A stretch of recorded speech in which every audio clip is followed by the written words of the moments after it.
Hello, this is Stephen Whitfield with Drilling Contractor. Today I'll be speaking with Terry Childs, head of Rig Logics at Westwood Global Energy, on the state of the global offshore drilling sector as we head into the new year, and what drillers should expect to see as they navigate a post-COVID, post-downturn market.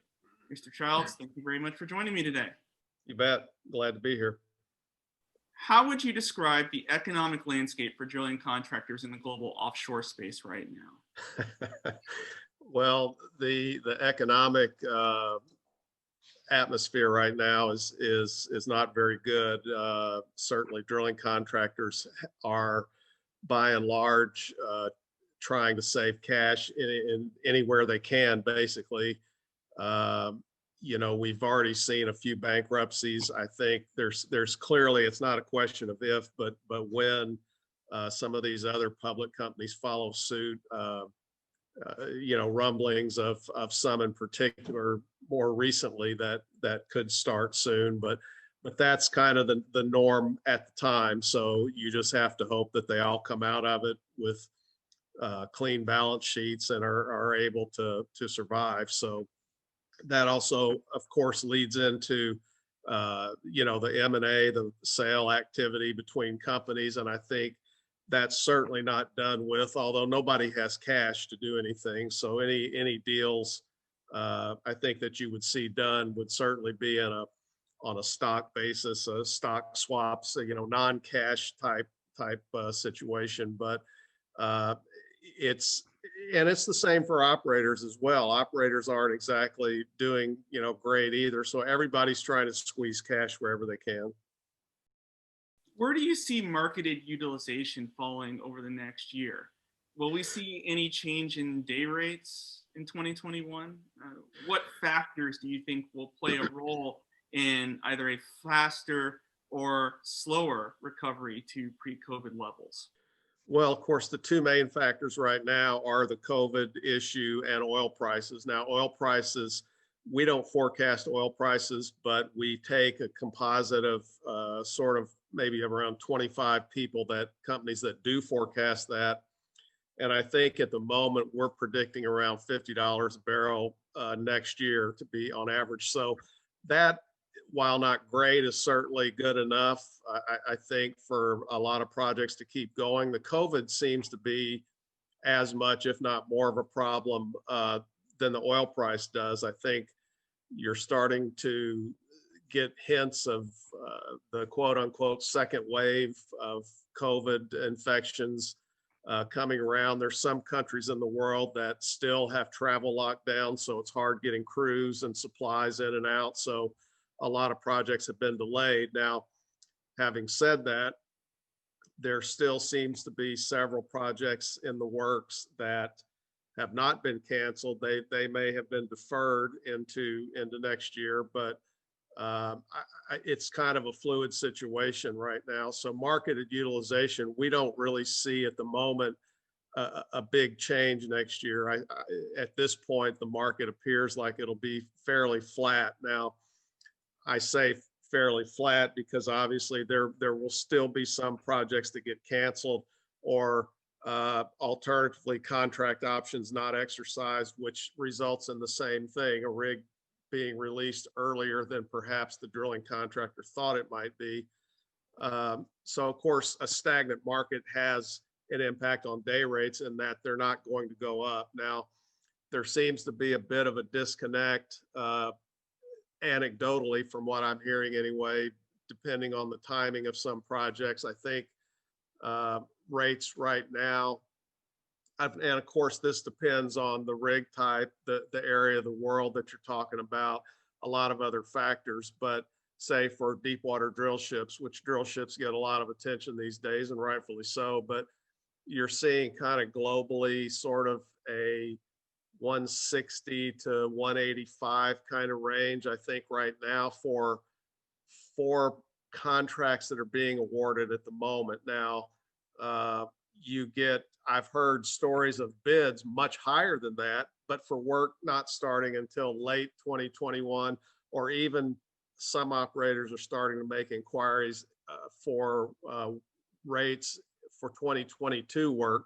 So drilling contractors, of course, will tell you, we don't know what rates are going to be at that point. So the bidding will be much higher, but generally that 160 to 185 is kind of what we're seeing at the moment in terms of most of these rates that are being fixed for upcoming work in the near term. Where do you see drilling activity shaping up in the US Gulf of Mexico over the next year?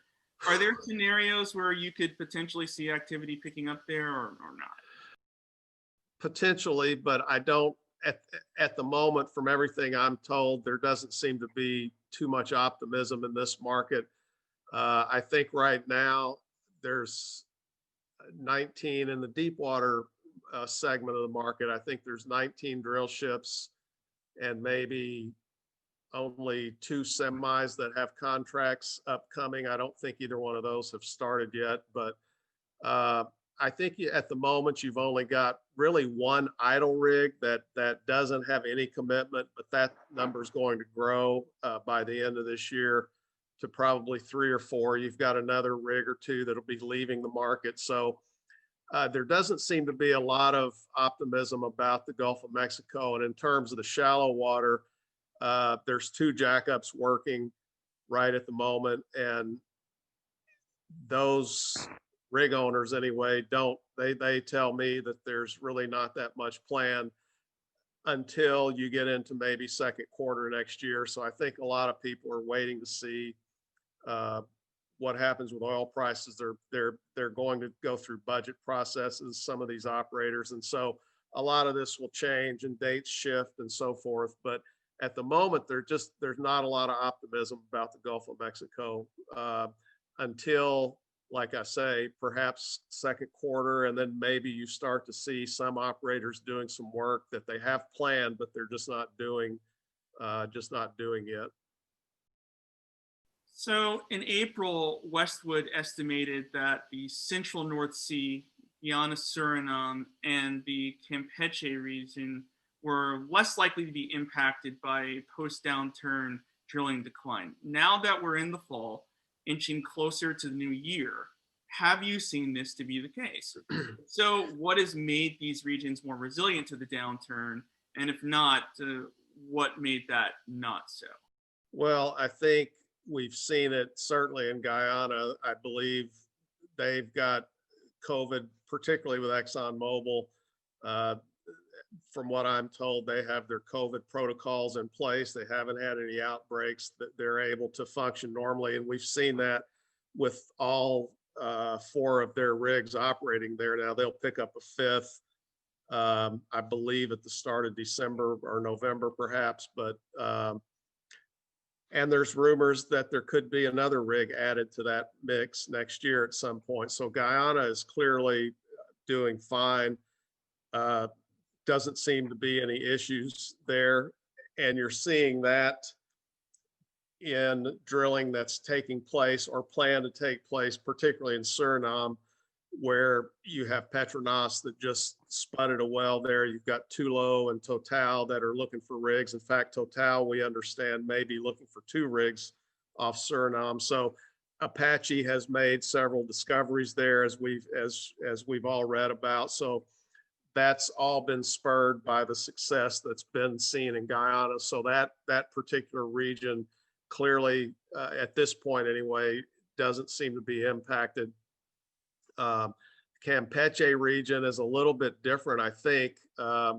It's hard to get a lot of reliable data from that part of the world, but even though it's as close to us as it is, but there's been several jackup contracts canceled. Now, Pemex has a great need to increase its production. It's had declining production, declining reserves, et cetera, for years. So they have a big need to do it, but their new president isn't, I don't think, as friendly to the energy industry as maybe his predecessor, but they certainly have a need. I think there's been some COVID issues in Mexico as well. So at the moment, it's not, in terms of Pemex, it's maybe not the best market, but you do have several international operators that own acreage there who have been doing some drilling. And there are some other contracts that are still pending. So in the deep water region, there's certainly still cause for optimism, and that doesn't seem to be impacted too much at the moment. Um, the North Sea, I think we just have read in the past day, in fact, even today, about several COVID outbreaks on platforms there. Now, that hasn't been in the mobile rig part, but more on the platform sectors. But there, you don't know if that's ever going to filter over into the mobile rigs, but there's certainly demand there. There's been a lot of P&A work in the central North Sea, particularly in the UK sector. Norway has not really slowed down much. There certainly have been deferrals there, just like every other part of the world. But I think in general, the North Sea has held up pretty well, and there's a pretty steady rig demand that goes on there, and there's always work. Now, it does slow down typically in the winter months a little bit, but that's a seasonal thing that generally happens every year. So you may see that as we're approaching the end of the year. But I think in general, the North Sea will probably continue to be okay. Well, Mr. Childs, thanks again for giving our readers a look into the global offshore drilling sector. We really appreciate your insight. You bet. Not a problem. And thank you for visiting Drilling Contractor. Please be sure to check out our print issue for a feature story that examines the forecast for the offshore drilling market in 2021. Also, please download our digital edition for additional coverage on this and other topics, and visit drillingcontractor.org for the latest news and insights from around the industry.